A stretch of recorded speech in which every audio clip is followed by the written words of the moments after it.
یہ امام سجاد کو اتنی تکلیف نہیں پہنچا رہا تھا جتنی تکلیف وہ آوازیں پہنچا رہی تھیں کہ جب منادی کہہ رہا تھا کہ تماشائیو تماشا دیکھو، یہ باغی ہیں، یزید کے خلاف خروج کرنے والے ہیں، یہ دشمن خدا اور رسول ہیں، یہ کہہ کے کہا جاتا ہے۔ سوچیے عجب مولانا امام سجاد کے ساتھ کیا عالم ہے۔ بچن جو نے مسائل کا سلسلہ ختم کیا، اس لیے واقع کربلا کے بعد تقریباً 35 سال امام سجاد زندہ رہے۔ عالم یہ کہ کھانا سامنے آتا ہے تو دیکھ کر رونے لگتا ہے، پانی سامنے آتا ہے تو دیکھ کر رونے لگتا ہے، کاش یہ کھانا میرے بابا کو مل گیا، کاش پانی میرے بھیا کو مل گیا۔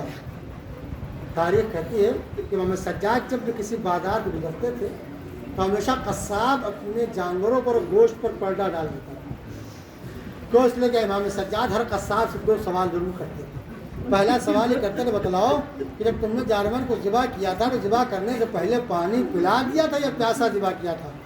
قصاب کہتا مولا ہم شریعت محمدی کے ماننے والے ہیں، ہمیں پتہ ہے کہ جانور کو پیاسا ذبح نہیں کیا جاتا ہے، ہم نے پہلے پانی پلایا تھا پھر ذبح کیا تھا۔ امام دوسرا سوال کرتے تھے کہ اللہ جب تم جانور کو ذبح کر رہے تھے تو کوئی دوسرا جانور سامنے کھڑے ہو کر دیکھ تو نہیں رہا تھا؟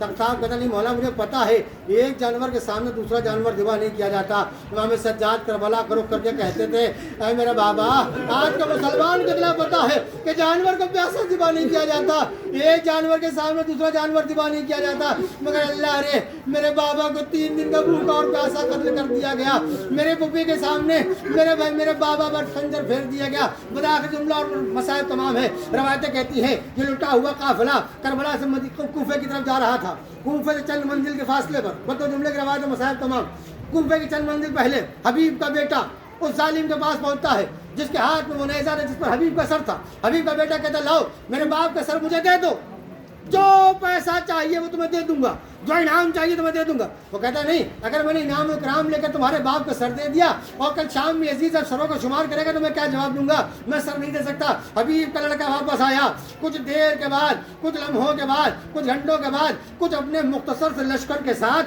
اس انسان پر حملہ کیا۔ حملہ کرنے کے بعد حبیب کے سر کو چھڑایا اور سر کو چھڑانے کے بعد واپس یہ کہتا ہوا چلا اے شخص تجھے اتنا نہیں پتا جس کا جوان بیٹا زندہ ہو اس کے باپ کا سر لوگ کے نیزہ پر نہیں اٹھایا جاتا۔ مقاتل کی روایتیں کہتی ہیں حبیب کا بیٹا جب یہ کہہ کر گزر رہا تھا امام سجاد کی سواری بغل میں کھڑی ہوئی تھی، امام سجاد نے جملہ سنا کہ حبیب کا بیٹا کہہ رہا تھا جس کا جوان بیٹا زندہ ہو اس کے باپ کا سر لوگ کے نیزہ پر نہیں اٹھایا جاتا۔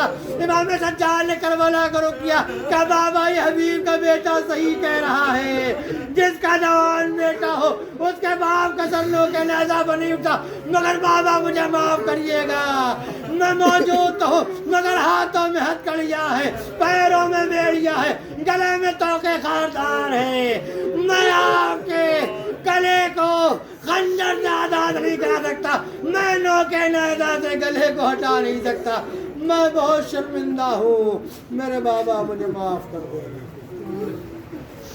سيعلم الذين ظلموا أي منقلب ينقلبون إنا لله وإنا إليه راجعون۔